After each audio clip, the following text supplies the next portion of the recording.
প্রায় ৯০% মানুষই চিকেন বিরিয়ানি বানাতে একটি বড় ভুল করেন।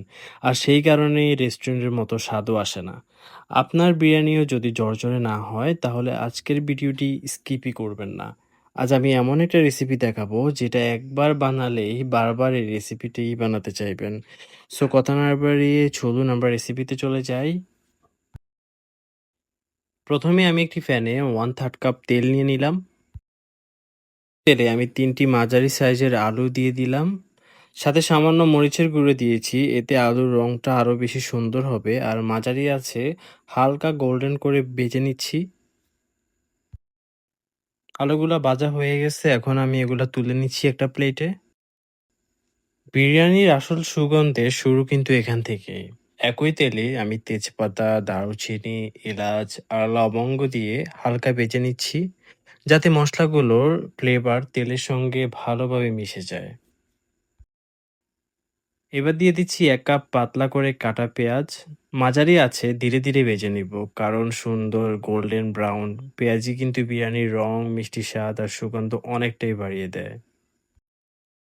এবার আমি এড করছি ২ টেবিল চামচ রসুন বাটা।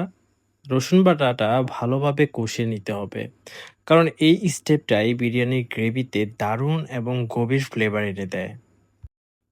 রসুনের কাঁচা গন্ধ চলে গেলে দিয়ে দিচ্ছি ২ টেবিল চামচ আদা বাটা। এবার দিয়ে দিচ্ছি ২ টেবিল চামচ লাল মরিচের গুঁড়ো।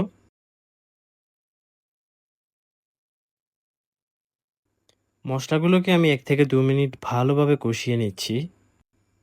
এইবার দিয়ে দিচ্ছি ২ টেবিল চামচ জিরার গুঁড়ো। সব মসলা ভালোভাবে কষিয়ে নিচ্ছি যাতে কাঁচা গন্ধ চলে যায় এবং মসলার ফ্লেভার বের হয়ে আসে। দিয়ে দিব ১ টেবিল চামচ লবণ। এই পর্যায়ে লবণ দিলে মসলাগুলো দ্রুত কষে আসে এবং ফ্লেভারও সুন্দর হয়।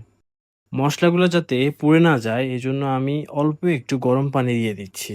এতে মসলা পুড়ে যাবে না এবং আরো সুন্দর কষে আসবে। এভাবে আমি ৫ মিনিট পর্যন্ত ঢাকনা দিয়ে কষিয়ে নিব মসলাগুলোকে। এবার কষে যাওয়া মসলার সাথে আমি দিয়ে দিচ্ছি ১ কেজি পরিমাণ চিকেন। কষানো মসলার সাথে আমি মুরগির মাংসটিকে ভালোভাবে মিশিয়ে নিব। এখন আমি বিরিয়ানি মসলাটা ব্যবহার করব এখানে, কিন্তু আমি এখানে অর্ধেক পরিমাণে ব্যবহার করব। এখন দিয়ে দিব ১ কাপ পরিমাণ টক দই। এখন দিয়ে দিচ্ছি ভেজে রাখা আলুগুলো। এখন আমি সবগুলো উপকরণ ৮ থেকে ১০ মিনিট ভালোভাবে কষিয়ে নিব। এবার যোগ করছি ২ টেবিল চামচ চিনি। এই ছোট্ট টিপসটি বিরিয়ানির ফ্লেভারকে আরো বেশি ব্যালেন্সড আর রিচ করে তোলে। এই স্টেপটা মিস করবেন না। আমি এতক্ষণ মাঝারি আঁচে কষিয়ে নিলাম। দেখুন, একবারে মসলা থেকে তেল উপরে উঠে চলে আসছে। এবার দিয়ে দিচ্ছি ১ কাপ গরম পানি। গরম পানি ব্যবহার করলে রান্নার তাপমাত্রা ঠিক থাকে এবং চিকেন সমানভাবে সেদ্ধ হয়। এবার চিকেনটাকে আমি ভালোভাবে কষানোর জন্য একটি ঢাকনার সাহায্যে ঢেকে দিব। যেটা আমরা চেয়েছিলাম, চিকেন পুরোপুরি কষে গেছে। এখন আমরা চলে যাব লেয়ারিং এ। আমি একটি কড়াইয়ে 1/4 কাপ তেল নিয়ে নিলাম। এখানে আমি দিয়ে দিলাম 1/2 কাপ পরিমাণ পেঁয়াজ কুচি। পেঁয়াজের রং ব্রাউন কালার হয়ে গেলে এবার দিয়ে দিচ্ছি ১.৫ কেজি পরিমাণের চিনি গুঁড়ো চাল। চালটি আগে থেকে ভালোভাবে ধুয়ে প্রায় ৩০ মিনিট পর্যন্ত শুকিয়ে নিয়েছি। এখন প্যাকেটে থাকা বিরিয়ানির অবশিষ্ট মশলাগুলো আমি দিয়ে দিব। মশলাটি লো হিটে আমি ভালোভাবে মিক্স করে নিব। এবার দিয়ে দিচ্ছি ১ কাপ দুধ। দুধ ব্যবহার করলে পোলাও চাল আরো বেশি নরম আর সুগন্ধি আর ভালো ফ্লেভার রিচ হয়। এবার আলতো করে মিশিয়ে নিচ্ছি। এবার লো মিডিয়াম হিটে আমি ৪ থেকে ৫ মিনিট হালকা ভেজে নিচ্ছি। এই ছোট্ট স্টেপটাই বিরিয়ানির চালকে অনেক বেশি ঝরঝরে করে তোলে। চালটা যত ভালোভাবে হালকা ভেজে নিবেন বিরিয়ানির স্বাদ তত বেশি ভালো হবে। আর চালও অনেক বেশি ঝরঝরে থাকবে। শেষে আমি এড করে নিচ্ছি ২ টেবিল চামচ লবণ। ভালোভাবে মিশিয়ে নিচ্ছি। এবার দিয়ে দিচ্ছি ৬ কাপ গরম পানি। পানির পরিমাণ ঠিক থাকলে বিরিয়ানির চাল হবে একদম ঝরঝরে। তাই এই স্টেপটা খুবই গুরুত্বপূর্ণ।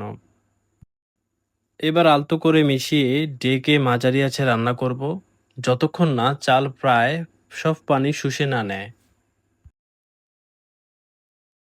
পানি কমে গেছে, তার মানে চালটা সিদ্ধ হয়ে গেছে। এবার চালে আগে থেকে রান্না করা চিকেনগুলাকে দিয়ে দিব।